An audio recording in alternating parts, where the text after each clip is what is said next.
कटहल चोर बंदर। गांव के पास एक बड़ा सा जंगल था जहां एक पुराना कटहल का पेड़ था।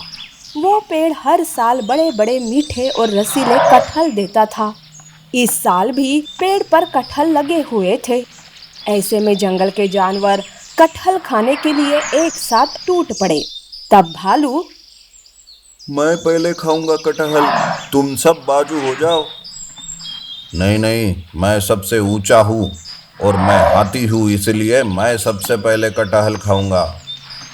फिर मैं छोटा खरगोश हूँ, तो क्या मुझे कटहल नहीं मिलेगा? नहीं, छोटे से ही शुरुआत करनी होगी। मैं सबसे छोटा हूँ, इसलिए मुझे पहले कटहल मिलना चाहिए। सभी जानवर कटहल पहले खाने के लिए झगड़ा करने लगे। तभी वहां जंगल की सबसे होशियार लोमड़ी आई और उसने कहा, यूं झगड़ा करते रहोगे तो कटहल किसी को नहीं मिलेगा। कटहल सबको मिलना चाहिए ना। तो जो कोई पेड़ की सफाई करेगा, उसकी रखवाली करेगा, उसे ही सबसे पहले कटहल मिलेगा खाने को। सारे जानवर लोमड़ी की बात से सहमत हुए। अब बिना झगड़ा करे सबको कटहल खाने को मिलने लगा। सारे जानवर उस पेड़ के नीचे बैठते, उसकी छाया में आराम करते और उसकी रखवाली भी करते। उसी के साथ साथ पेड़ पर लगे कटहल भी गिन कर रखते थे। एक दिन एक शरारती बंदर वहां आया। वाह, कटहल की कितनी मीठी खुशबू आ रही है।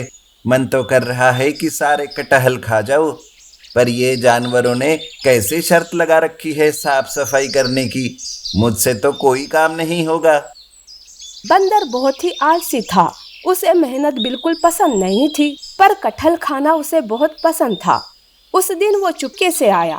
जानवर सोए हुए थे। तब उसने सबसे पके हुए कटहल तोड़कर खाकर चला गया।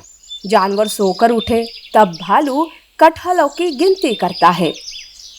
अरे, सोने से पहले तो 10 कटहल पके हुए थे, अब 9 ही बचे हैं। आखिर ये सब कैसे हुआ? एक कटहल कहाँ गया? सारे जानवर इधर उधर देखते रहे। एक दूसरे पर शक भी करने लगे। हाथी, कहीं तुमने तो कटहल नहीं खाया ना जब हम सो रहे थे तब? ये बात मैं तुझे भी बोल सकता हूँ भालू। मैंने नहीं खाया कटहल, हो सकता है तुमने ही कटहल खाया हो। धीरे धीरे सारे जानवर परेशान हो गए। वो एक दूसरे पर शक करते हुए झगड़ा करने लगे। एक दिन हिरन ने बंदर को कटहल चुराते हुए देख ही लिया।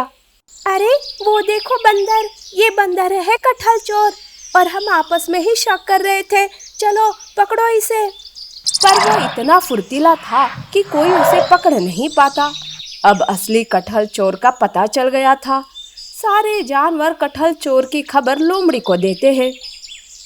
इस बंदर को सबक सिखाना जरूरी है, नहीं तो ये ऐसे ही सबका हक मारते रहेगा। तब लोमड़ी ने एक योजना बनाई।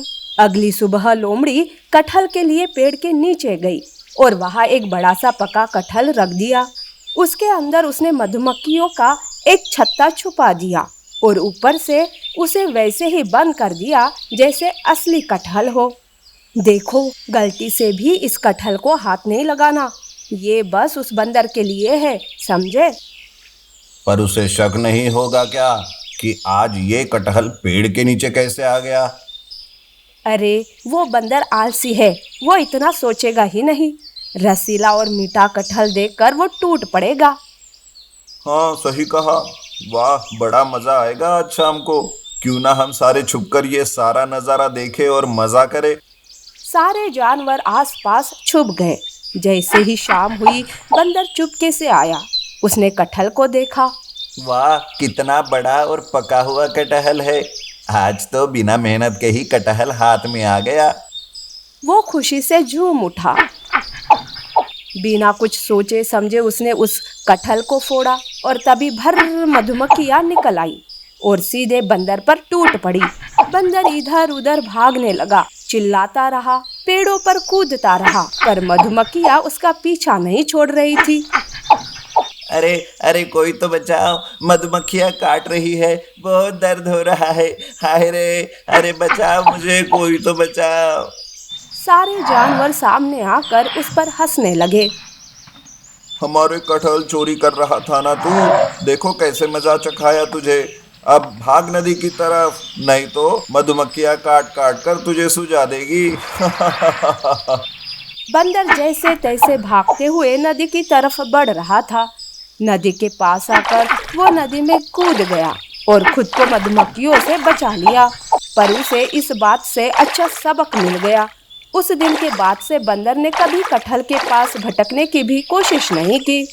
सब जानवर खुश हुए और लोमड़ी की समझदारी की तारीफ करने लगे। और बंदर वो अब समझ गया था कि मेहनत का फल ही सबसे मीठा होता है, चुपके से चुराया हुआ नहीं। सीख: चोरी की चीज कभी भी सुख नहीं देती और चालाकी से बुराई करने वालों को कोई ना कोई होशियार जरूर सबक सिखाता